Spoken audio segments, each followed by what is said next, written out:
Yehovah Elohim Tzvaot. Kadosh, Kadosh, Kadosh. Please fill me and lead me and cover me and stir me and speak through me with your Ruach HaKodesh, that I may speak your written words with boldness and humility to those who listen. I ask all these things in Yeshua HaMashiach's name. Amen. We'll start with the Shema. Listen and obey. Children of Yehovah, pay careful attention and respond. Yehovah is our power and authority. Yehovah works in unity with himself, and you shall act upon your love to Yehovah with your power and authority, with your thoughts and mind, with your entire body, and with all the muchness that you have. Yod, Hey, Vav, Hey. Hand, behold, now, behold. Isaiah Yeshayahu, chapter 10. Woe to those who enact unjust decrees and draft oppressive legislation, to deprive the impoverished of justice and rob my people's poor of their rights, looting widows and preying on orphans. What will you do on the day of punishment, when calamity comes from afar? To whom will you flee for help?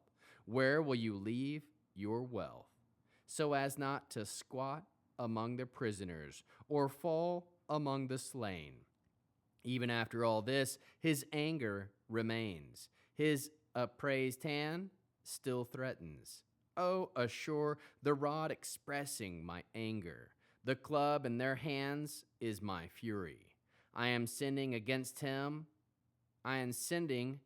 against a hypocritical nation, ordering him to march against a people who enrage me, to take the spoil and the plunder, and trample them down like mud in the street. That is not what Ashur intends.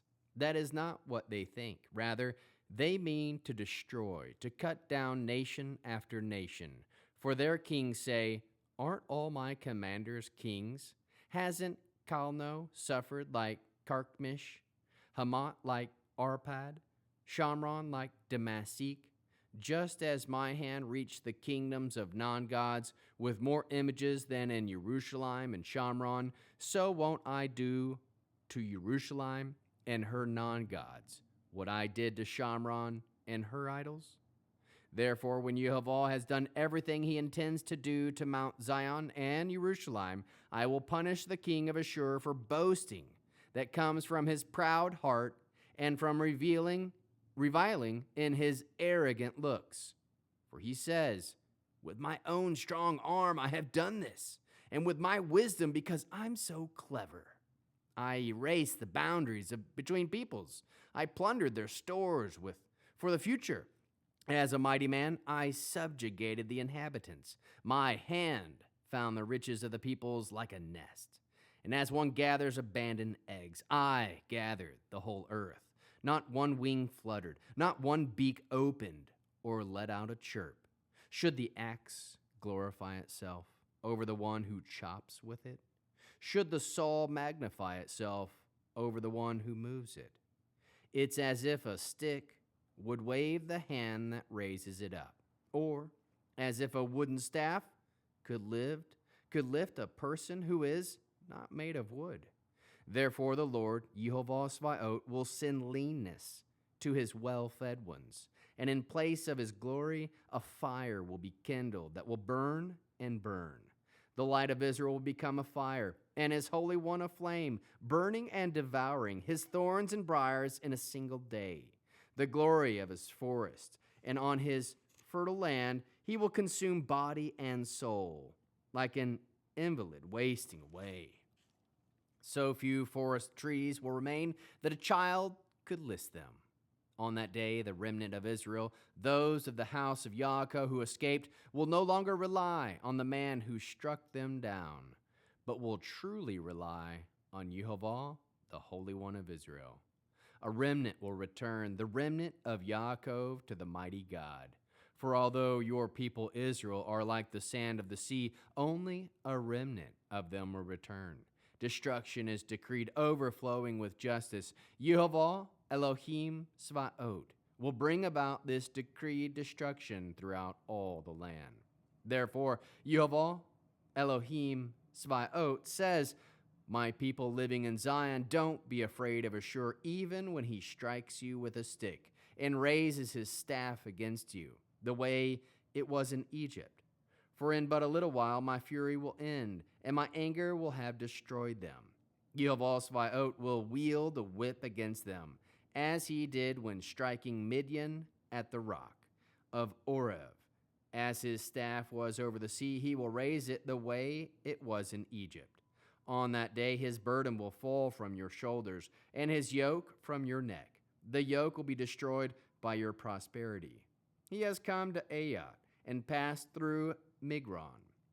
He has stored his equipment at Mikmas. They have crossed the pass. They lodged at Giva.